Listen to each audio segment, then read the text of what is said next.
We are now deep into the GAOLANG and Jurota fight, with both fighters revealing why they are certified top tiers in the Kengan Association.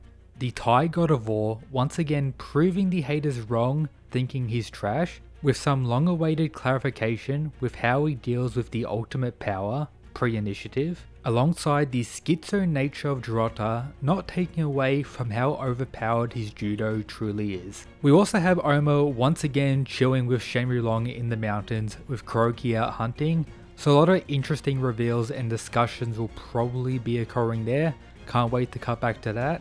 But the greatness of the Kengan fights in a tournament setting is once again here.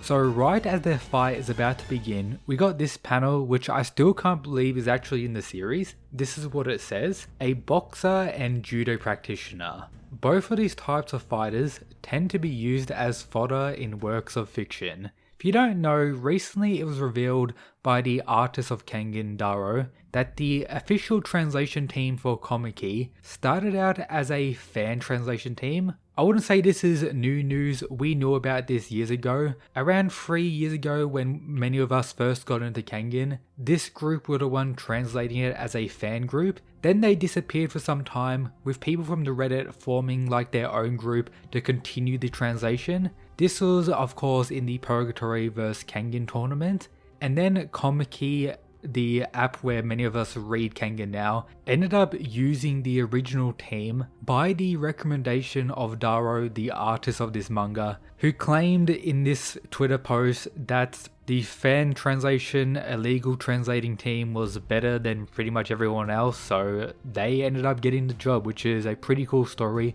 that was making its way around the broader manga and anime community over the last week and a bit. So that's some cool lore about the Kengan Omega manga when it comes to its translation. So I guess this is indeed the official English translation. Still can't believe this panel is actually dropped. With the point made being very true, that's why Kengan to many is viewed as more realistic, even though it's not by any means, especially now. The fact that boxing and judo are martial arts used by two of the strongest characters in the entire series is pretty cool, with both styles getting the respect they actually deserve. Therefore, as expected, the fight begins with GAOLANG unleashing his flash, with us once again seeing how much of a tank Jurota is.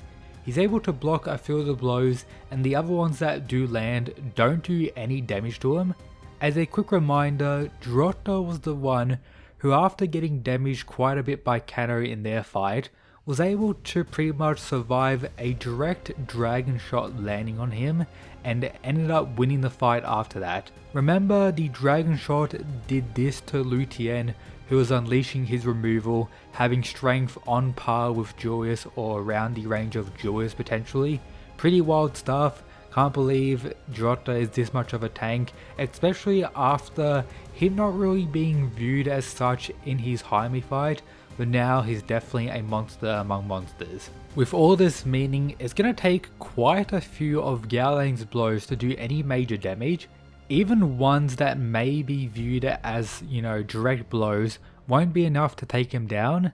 There's really only one attack GAOLANG has a chance to land that direct knockout, and that is something Jurota is already aware of. GAOLANG's God Glow Punch, the one Jurota remembers he used to pretty much knock out Carlos at the end of their fight.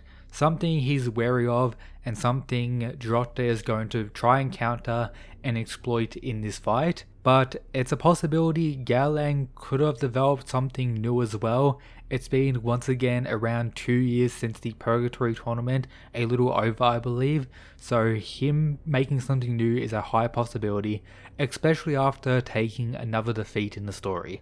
Now when it comes to arguing how strong a character like GAOLANG or Jurota is, we get it confirmed by Kazuhia that GAOLANG is indeed an apex striker. This is described back in Kengan Ashura as the Thai God of War pretty much being the pinnacle of striking in the Kenganverse. I still believe this to be the case. He's pretty much the most complete striker we have in the series. It's very possible, for all we know, Shenryu could be better at it than him, but that's pretty much an outlier. Shen's probably the best at everything if we really think about it with those thousands of years of experience, but GAOLANG is definitely the number one for me. And then of course we know for Jurota, his judo being the apex of throwing is pretty much a guarantee. How he's able to throw people is unlike any other character in the series, something not even Kanagito can replicate with his formless. No one can do what Jurota does, and that's why he's indeed the apex of that aspect. And guess what? We see how dangerous his throwing is in this chapter. GAOLANG finally changes from outboxing to getting close, and that was his ultimate mistake. All Jurota needed to do was land one of his hands on him, a quick tap to slam him into the ground, and straight away even out the damage of both fighters. GAOLANG landed all those strikes they started this chapter and in the previous, but now both of their damage are pretty much the same due to Jurota just landing one throw, which wasn't even like him holding onto him, just a quick little tap, which is insane to see. But now we need to talk about GAOLANG's ability to overcome pre-initiative, something different to everyone else, and why a lot of people for quite some time now have been arguing for GAOLANG in favorable matchups against certain characters, some that people were just outright confused about, not thinking GAOLANG would even have a chance. This is why GAOLANG is so dangerous in the Kengan universe. Lolong in this chapter straight out says pre-initiative is useless against GAOLANG, with of course a recap of what pre-initiative is, a technique that involves detecting your opponent's inception of intent and dodging before they move. This can also be used to attack before they move, but that is also pretty much the argument for why GAOLANG has pre-initiative, as the way GAOLANG is pretty much above pre-initiative, how he's able to deal with it and make it useless against him is he's able to strike before his opponent can detect the inception of his intent. His strikes are too fast pretty much. He can move faster than his opponent can think and check them before his options become available. That's how GAOLANG was able to pretty much seal off everything but striking against Kanagito back in Kengan Ashura, resulting in him to be considered a foresight killer. With it also being confirmed here, it's not that GAOLANG can't use pre-initiative, implying that he can use it. It's more so that he doesn't need to use it due to his fighting style and abilities just being a counter for it directly, which is pretty powerful as pre-initiative is regarded as the ultimate move in the Kengan universe. It's implied by Shenmue that there's an ability beyond that, which is probably principles as shown in his exchange with Kuroki Gensai, but we don't have any of that explored currently. Maybe when we get to see the conversation currently going on with Shenmue and Oma, when Kuroki does return, that could be dived into, which would be pretty interesting. But right now we have more confirmation that GAOLANG probably has pre-initiative. Even if he doesn't, it doesn't really matter. People who do use it can't really be successful in a fight against GAOLANG. They have to go through other means. With the example of these other means pretty much being what Jurota did to land this throw, waiting for the perfect moment to land his attack, pretty much regular foresight in the Kenganverse, which has been explained many times. Pre-initiative is just the evolved version of this, so ordinary foresight can work to a degree and is pretty much something that's used by every character in every fight in the series. Pretty much every fight in martial arts there's a degree of foresight involved. Now before continuing today's video, did you know this series is set in the same universe as Kengan, the ultimate female fighting manga known as Strike It Rich? Make sure to check out this dedicated video after this one where I go over everything about it.